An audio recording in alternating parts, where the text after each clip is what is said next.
कर्पूरगौरं करुणावतारं संसारसारं भुजगेन्द्रहारं सदा वसन्तं हृदयारविन्दे भवं भवानी सहितं नमामि। नमस्कार, लक गुरु में आपका स्वागत है। मैं हूं ज्योतिषाचार्य डॉक्टर अरविंद त्रिपाठी। लक यानी भाग्य। भाग्य सर्वदा हमारे जीवन को प्रभावित करता है, कभी अनुकूल रूप में तो कभी प्रतिकूल रूप में, तो कभी चुनौतियों के रूप में। जब भाग्य हमारा साथ देता है तो कठिनाइयों में भी हमको रास्ता मिल जाता है। तो आखिर कैसे खोलेगा सौभाग्य का द्वार, कैसे जीवन में सुख समृद्धि और खुशी के नित नए फूल खिले, इस विशेष कार्यक्रम में मैं आपको ज्योतिष और वास्तु शास्त्र के दृष्टिकोण से आपका मार्गदर्शन करूंगा। मैं आपको बताऊंगा कि आपके ग्रहों का किस्मत कनेक्शन क्या है। रोजगार, व्यापार, परिवार, संबंध, स्वास्थ्य, यानी आपके जीवन के हर मोड़ पर आपको क्या करना चाहिए और क्या नहीं करना चाहिए, किन मंत्रों का जप करें, कौन सी पूजा करें, भाग्य लक्ष्मी को कैसे प्रसन्न करें, इसके लिए क्या उपाय करें, इसके बारे में आपको विस्तार से बताएंगे। अब आइए हम बात करते हैं धनु राशि का चंद्रमा लग्न से लेकर 12 घर में क्या प्रभाव पड़ेगा। तो धनु राशि का स्वामी होता है बृहस्पति। बृहस्पति के घर में चंद्रमा, तो बृहस्पति और चंद्रमा की युति गज केसरी योग बना देता है। इसी तरीके से अगर बृहस्पति की राशि पर चंद्रमा हो तो व्यक्ति बहुत ही सरल, सहज, डिप्लोमेटिक और उदार और नीतिज्ञ, कूटनीतिज्ञ, देखने में बहुत आकर्षक व्यक्तित्व का होता है और व्यक्ति बहुत ही महत्वाकांक्षी होता है और अपनी संवेदनशीलता को लेकर के काफ़ी फेमस होता है।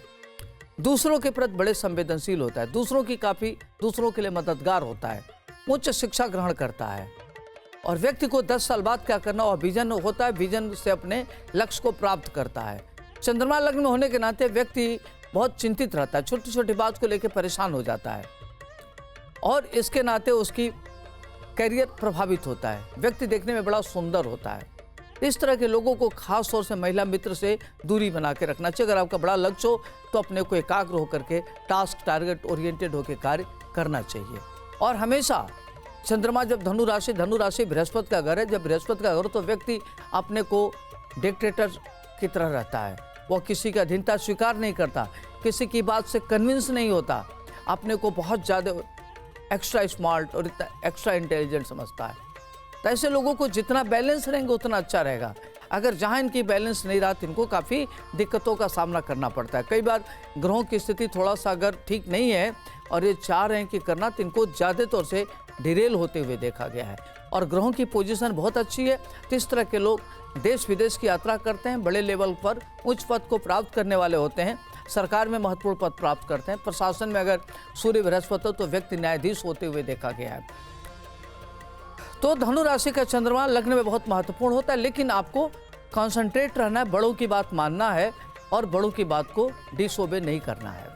अब आइए हम बात करते हैं धनु राशि का चंद्रमा अगर द्वितीय भाव में हो तो क्या होगा। द्वितीय भाव बृहस्पति का घर।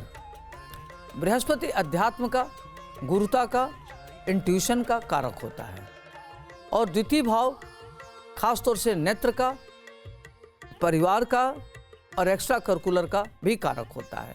तो इसमें इस तरह के लोग एक्स्ट्रा ऑर्डिनरी होते हैं, मल्टी डायमेंशनल क्षेत्र में कार्य करने वाले होते हैं, विविध प्रकार के स्रोत से धन अर्जित करते हैं, उनको आत्मज्ञान बहुत होता है, आकल्ट साइंस में उनकी रुचि होती है। इस तरह के लोग बड़े अच्छे ज्योतिर्विद होते हुए देखे गए हैं, आध्यात्मिक होते हुए देखे गए हैं, मंत्र वगैरह में इनकी काफ़ी रुचि होती है, ईश्वरवादी होते हैं, परिवार के प्रति इनका बहुत बड़ा योगदान होता है, अपने मित्रों के प्रति बड़े सहयोगी होते हैं, अपने रिश्तों में बड़े ईमानदार होते हैं, चाहे महिला मित्र हो, चाहे पुरुष मित्र हो, चाहे समाज में काम करते हैं, नौकरी करते हैं, सबसे अपना इनका बहुत अच्छा रिलेशन होता है, बड़े मधुरभाषी होते हैं, इनकी वाणी बड़ा अच्छी होती है। इस तरह के लोग अपने वाणी से सबके दिल पर राज करने वाले होते हैं। अब आइए हम बात करते हैं धनु राशि का चंद्रमा तीसरे भाव में हो तो क्या होगा।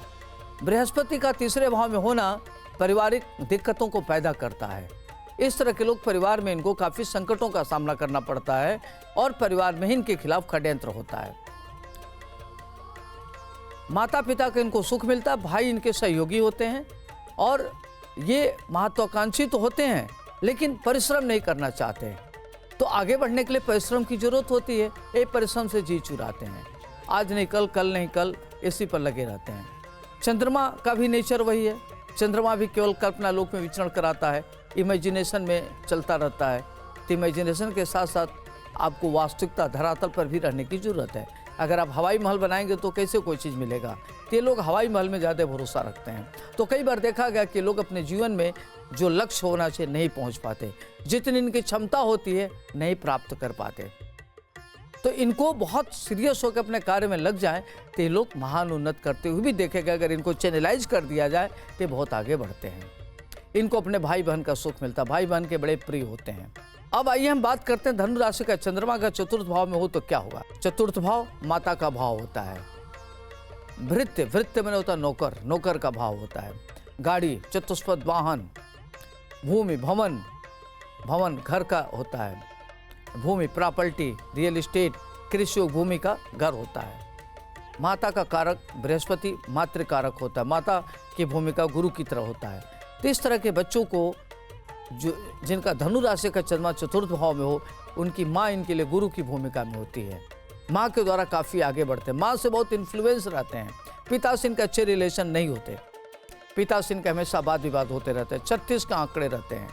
नौकर इनके यहाँ नहीं टिक पाता, नौकर की इनको बड़ी समस्या रहती है। अस्थायी रूप से नौकर इनके यहाँ लंबे दिन तक नहीं रह पाते, बड़े परेशान रहते हैं कि हम क्या करें। नौकर के अभाव में इनका काम रुक जाता है।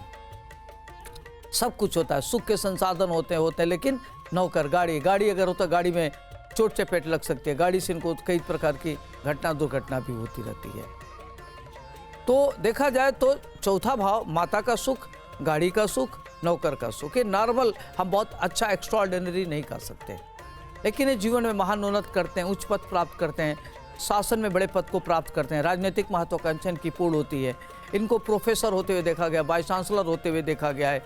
एजुकेशन के फील्ड में बड़े लेवल पर काम करते हैं और समाज में बड़े लोकप्रिय होते हैं, ख्यातिलब्ध होते हैं। ये अपनी इंटीग्रिटी से कभी कोई समझौता नहीं करते, वैल्यूज वाले होते हैं लोग।